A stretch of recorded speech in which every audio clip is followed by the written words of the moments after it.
Hello everyone, I hope कि आप बहुत अच्छे होंगे। आज हम क्वेश्चन करेंगे चैप्टर 3 करंट इलेक्ट्रिसिटी क्लास 12 पर। हालांकि ये चैप्टर क्लास 10th वाले स्टूडेंट के भी आपने किया होगा कभी, या क्लास 10th के स्टूडेंट्स के लिए भी चैप्टर ये टॉपिक और ये जो भी हम यहाँ पर डिस्कस करेंगे that will be very very important and we can say it is a conceptual problem. ठीक है, रिगार्डिंग विद न्यूमेरिकल यहाँ से हमारा एक कंसेप्ट भी क्लियर होगा। मैं आपको एक्सप्लेन करता हूँ कैसे। तो देखो, जनरली हमें ये तो पता लग जाता है कि फॉर्मूला रेजिस्टेंस का होता है रो एल अपॉन एरिया। ठीक है, लेकिन ये हम इस्तेमाल भी काफी करते हैं, लेकिन स्टूडेंट्स को ये नहीं पता चलता कि एरिया है कौन सा।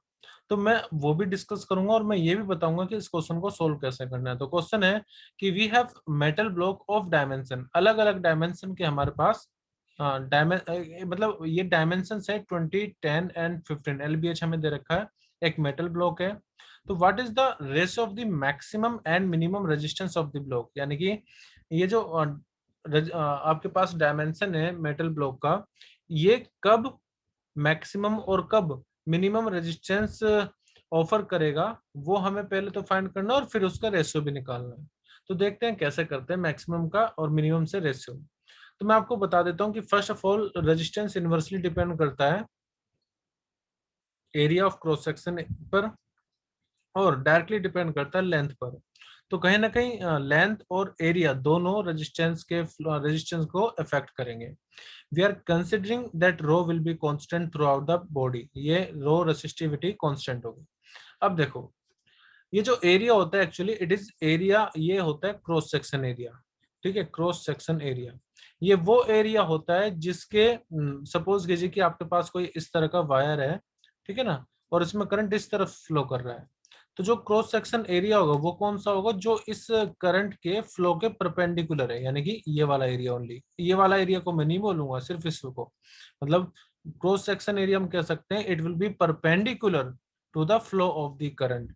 जिस भी डायरेक्शन में करंट फ्लो होगा उसकी परपेंडिकुलर डायरेक्शन में जो एरिया है आप देख सकते हो, उसको हम कंसीडर करेंगे ओनली जब हम इस फॉर्मूले का इस्तेमाल करेंगे।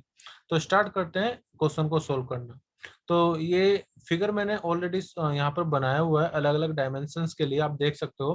पहले मैंने लिया है, in the first case I have taken this boxes of dimension 15, 20 and 10 इस तरह से। तो मैं मैक्सिमम मिनिमम फाइंड करेंगे, पहले देख लेते हैं कि क्या क्या पॉसिबिलिटी हो सकती है।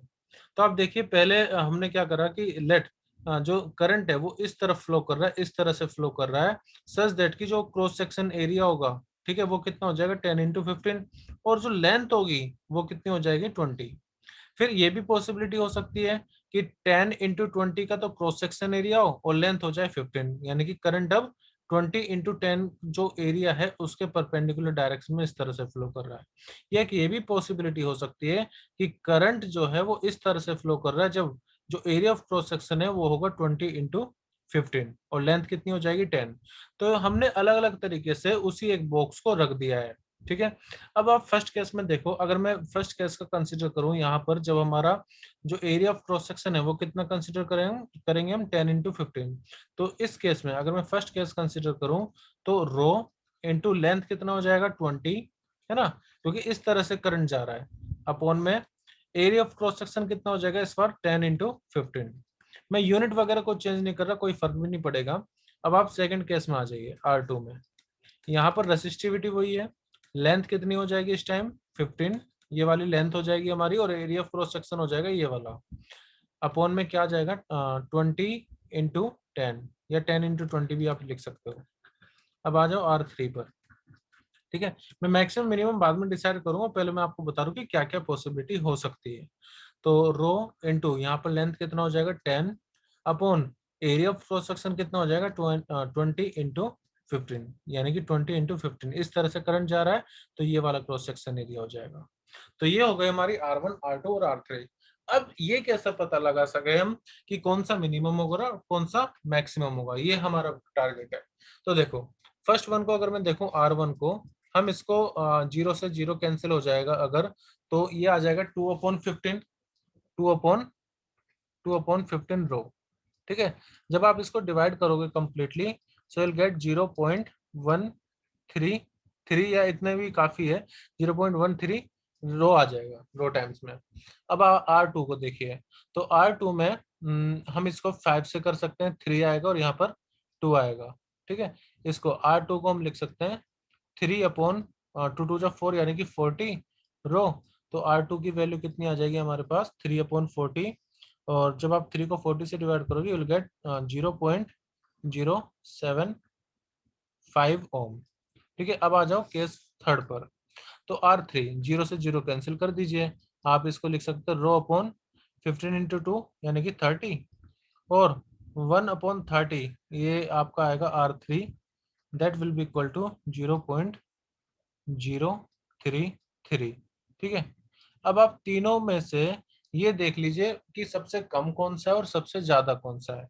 तो अगर मैं यहाँ पर देखूं कंपेयर करूं तो आई थिंक देखो ये है 0.07, ये है 0.13 और ये 0.03। तो सबसे कम तो ये वाला रेजिस्टेंस हो जाएगा 0.03 और जो मैक्सिमम रेजिस्टेंस होगा वो कौन सा होगा 0.13, यानी कि आर मैक्स हो गया हमारा, आर मैक्स हो गया 0.13 रो और आर मिनिमम हो गया, आर मिनिमम 0.033। अब हमारा टारगेट क्या है, आर मैक्स का आर मिनिमम से रेशियो निकालना। तो वो मैं आपको यहाँ बता देता हूँ, देखो R max upon R minimum. तो जो ये है मतलब इस इक्वेशन को और इस इक्वेशन को दोनों को डिवाइड कर दीजिए, 1 को 2 से डिवाइड कर दो तो 2/15 रो अपॉन में ये आ जाएगा रो अपॉन 30, तो रो से रो कैंसिल हो जाएगा। So R max upon R minimum we will get, ये 30 जाएगा ऊपर तो 30 इंटू डबल हो जाएगा 60/15 और जो कि लगभग आएगा 4। तो हम कह सकते हैं जो रेशियो आ जाएगा वो कितना आ जाएगा, R max upon R minimum का जो रेशियो होगा दैट विल बी 4:1। ठीक है, रेशियो कितना आ रहा है 4 आ रहा है। यही क्वेश्चन आपसे एमसीक्यू में भी पूछा जा सकता था by giving different different option, 1:4, 4:1, 1:2 या 2:1।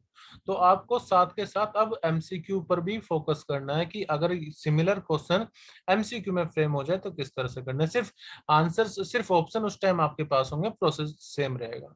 सो आई होप कि आपको ये सॉल्यूशन समझ में आया होगा। अगर आपको फिर भी कोई डाउट है तो आप मुझे बता सकते हैं by commenting. okay, so thank you everyone and bye for now, let's meet in our next video, till then take care and bye।